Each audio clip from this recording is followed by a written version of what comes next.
ఎక్కువ జరుగుతాయి. తాగిన తర్వాత మనమే కాదు, మనకే కాదు, ఎవరికి హానికరో తెలియదు మనకు.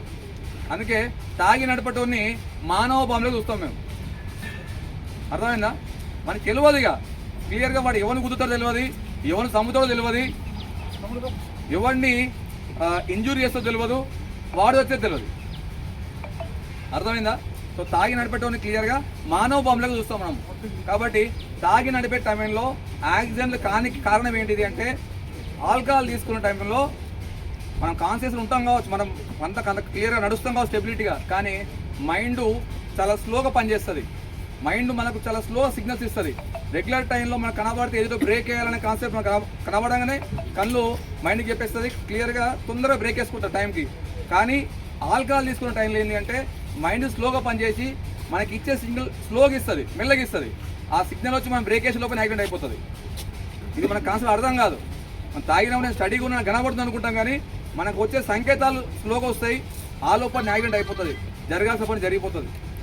సో మనం తాగి ఉన్నాం, సో మనకు దెబ్బ తాకితే తప్పు మనకే, ఓకే మన తప్పు మనకు దెబ్బ తాకింది, కానీ మన వల్ల ఎదుటి వ్యక్తి కూడా విక్టిమ్ బాధ్యులయ్యే అవకాశం ఉంటుంది. అర్థమైందా? సో మనం తాగకపోవచ్చు, సరే నువ్వు తాగకపోవచ్చు, నేను తాగి నడిపడం వల్ల నీకు దెబ్బ తాకుతుంది.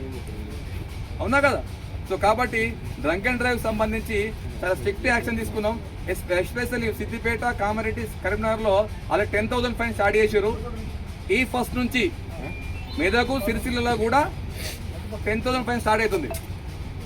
అర్థమైందా? ఎట్టి పరిస్థితుల్లో కూడా తాగి నడిపే ప్రయత్నం చేయకండి. ఇదేదో టైం పాస్ అని చెప్పిన పని కాదు, క్లియర్గా అవగాహన కోసం. ఇది చూస్తే మేము చూస్తున్నాం కాబట్టి మాకు కళ్ళలో కనబడుతుంది. సో మీకు కూడా కేసు కావచ్చు, మాకు సంవత్సరానికి ఒక 100 కేసులు చూస్తాం మేము. ప్రతి కేసులో ఎందుకు యాక్సిడెంట్ జరిగింది, ఆ బాధితులు మా దగ్గరకు వచ్చి ఏడుస్తుంటే మేము సమాధానం చెప్పలేని పరిస్థితి.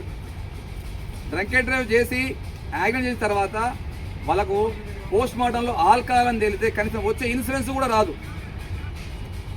అర్థమైందా? ఎంతో కొంత ఆర్థిక సహాయం అంతా ఇన్సూరెన్స్ అది కూడా రాదన్నమాట.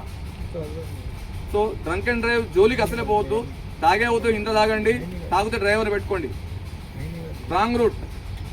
సో ఈ మధ్యలో ఏంటంటే ట్రాఫిక్ కోసం కొంత డివైడర్ల దగ్గర క్లోజ్ చేసేసి కొంత రాంగ్కెళ్ళి యూటర్న్ ఇస్తున్నారు, లాంగ్కెళ్ళి. ఓకే, నీకు కొద్ది దూరం పోతే అయిపోతుంది కదా అనే కాన్సెప్ట్ నువ్వు వస్తావు. కానీ స్టేట్కి వచ్చాడు, 1 రూట్ వచ్చాడు, నా రూట్ నేను వస్తున్నా, నాకేం ప్రాబ్లం, నేను ఫాస్ట్గా వస్తాను, ఫాస్ట్గా వస్తాడు. కానీ నువ్వు రాంగ్ రూట్ వస్తావు చూసుకొని రాడు కదా. సో ఈ సందర్భాల్లో